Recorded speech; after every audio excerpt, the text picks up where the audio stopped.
The alchemist by Ben Jonson के act के part 3 act 3 में आप सबका स्वागत है। पिछले पार्ट में हमने जाना कि कैसे फेस, सेटल और डॉल मिल करके सर एपिकर मेमन तथा उसके असिस्टेंट को मूर्ख बना करके भेज देते हैं और उसके बाद में ड्रगर वहां पर एक विधवा से शादी करने के लिए उनसे राय लेने के लिए आता है। तो शुरू करते हैं पार्ट 3 एक्ट 3। यह लवेट के मकान के बाहर की एक गली है। होल्सम तथा एनानियस प्रवेश करते हैं।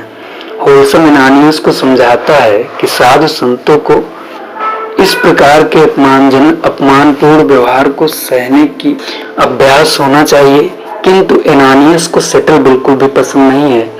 होल्सम उसकी बात का समर्थन करता है कि सेटल भ्रष्ट है। एनानियस के अनुसार सेटल पशु प्रकृति का व्यक्ति है। पारस पत्थर की चर्चा करके वह लोगों को मूर्ख बनाता है। होल्सम के अनुसार भलाई के लिए सभी प्रकार के लोगों से संपर्क करना पड़ता है। एनानियस का दावा है कि सेटल भले कामों में कोई सहयोग नहीं कर सकता। होल्सम एनानियस से कहता है कि सभी बुरे लोग भी मानव कल्याण के कार्यों में महत्वपूर्ण भूमिका निभाते हैं। इसके अतिरिक्त उन्हें व्यक्ति के स्वभाव के साथ साथ इस बात को भी महत्व देना होता है कि वह किस स्थान पर रहता है।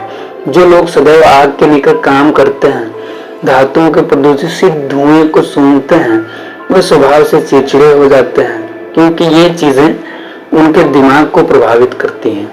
रसोइये तो इसलिए प्रायः स्वभाव से नास्तिक होते हैं।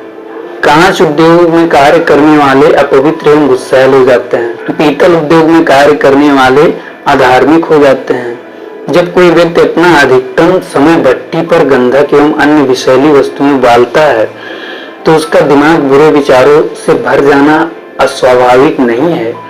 होल्सम के अनुसार ऐसे लोगों के उद्देश्य संकीर्ण हो जाते हैं। पारस पत्थर बनाने का श्रेष्ठ कार्य पूरा होते ही उस व्यक्ति के मन की गर्मी उत्साह में बदल जाएगी। वह विद्रोह की भावना त्याग कर सुंदर अनुशासन को अपना लेगा। तब तक प्रतीक्षा करनी चाहिए। वे दरवाजा खटखटाते हैं और दरवाजा खुलने पर अंदर प्रवेश कर जाते हैं। यह लवेट के मकान का एक कमरा है। सेटल के पीछे पीछे होल्सम एवं एनानियस प्रवेश करते हैं। होल्सम सेटल से कहता है कि वह उसे दुखी नहीं करना चाहता। वह तो उसके सभी निर्देशों का पालन करने के लिए तैयार है। यतीमों के सामान का मूल्यांकन किया जाएगा।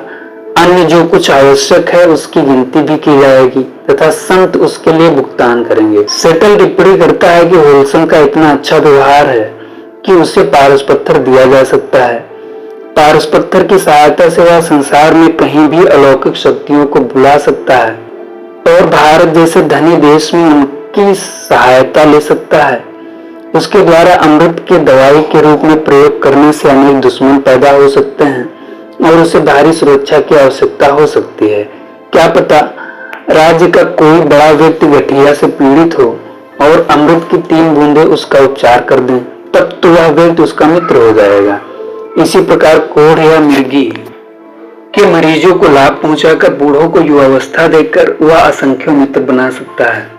होल्सम कहता है कि यह तो एक चमत्कार होगा। सेटल दावा करता है कि अपने धार्मिक रूप में बहाने वह विधवाओं को उनकी खोई हुई संपत्ति दिला सकता है। स्त्रियों को मूर्ख बनाकर उनके पतियों से उनकी संपत्ति दान करा सकता है और ईश्वर के नाम पर उनकी हुंडियों की अवधि समाप्त बताकर धन हड़प सकता है।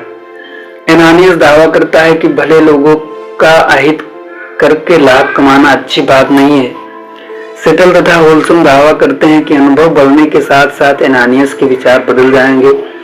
सेटल कहता है कि पारस पत्थर तो अब बिल्कुल तैयार है। जितनी अधिक टीन मिलाई गई है उतनी अधिक चांदी एवं जितनी अधिक पीतल मिलाई गई है उतना अधिक सोना प्राप्त होगा। होल्सम पूछता है कि अब कितनी देर प्रतीक्षा करनी पड़ेगी। सेटल नक्षत्रों की गणना करने का दिखावा करता है जिसके अनुसार 9 महीने बाद सोना बन पाएगा। वह आग बढ़ाने के लिए और कोयला मांगता है तथा अनेक बातें करके होल्सम को मूर्ख बनाता है। सेटल कहता है कि अब वे उसे अकेला छोड़ दें। वे चले जाते हैं। फेस डोल के बारे में पूछता है। सेटल डोल को फेस के पास भेजने का दावा करके चल देता है। फेस गणना करता है कि आज के दिन अच्छी कमाई हुई है। डोल प्रवेश करती है और बताती है कि वकील का लिपिक डिपर आ गया है। फेस उससे कहता है कि वह परियों की रानी का रूप धारण कर ले तथा सेटल अपना लबादा पहन ले। डिपर के आने पर फेस उसका स्वागत करता है। वह डिपर को बताता है कि सेटल उसके काम में व्यस्त है क्योंकि वह डिपर को जुए का सरताज बनाना चाहता है। फेस का दावा है कि परियों की रानी डिपर के पक्ष में है। डिपर परियों की रानी को देखना चाहता है। फेस यह कहकर उसकी चापलूसी करता है कि परियों की रानी उससे मिलेगी ही नहीं बल्कि उसका चुंबन भी लेगी। तभी एवल तथा कैस्ट्रिल प्रवेश करते हैं। एवल सेटल के लिए तंबाकू लाया है। वह कैस्ट्रिल का उससे परिचय कराता है। फेस विधवा के बारे में पूछता है। एवल वादा करता है कि कैस्ट्रिल की बहन आएगी।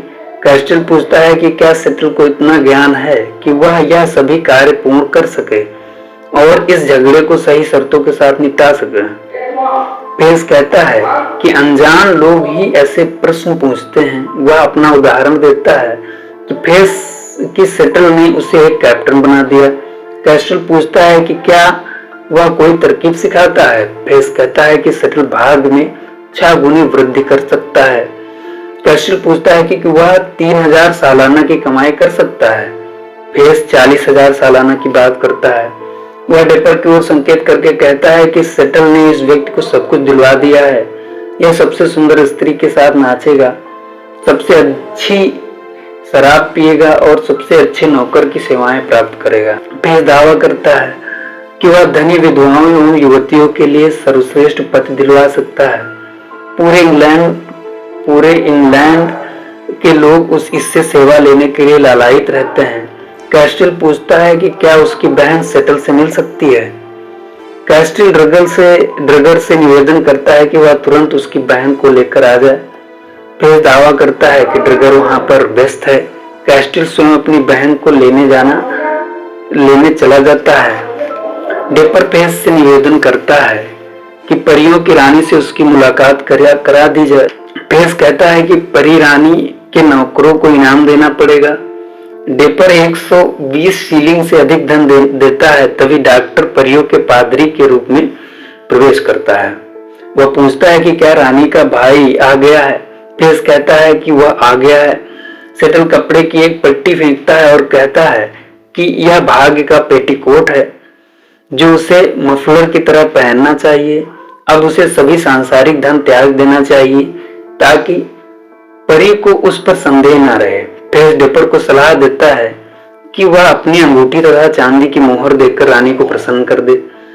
डोल संगीत बजाती है। फेस कहता है कि परियां आ गई हैं। तभी डोल तेजी से आकर बताती है कि मेमन आ गया है। सेटल डिपर उस समय चले जाने के लिए कहता है क्योंकि परी रानी से उसकी मुलाकात 2 घंटे बाद होगी। उसका मुंह बंद करने के लिए वह अदरक उसके मुंह में ठूंस देता है और कहता है कि परी रानी का यह आदेश है। यहीं पर पार्ट 3 एक्ट 3 समाप्त होता है। धन्यवाद।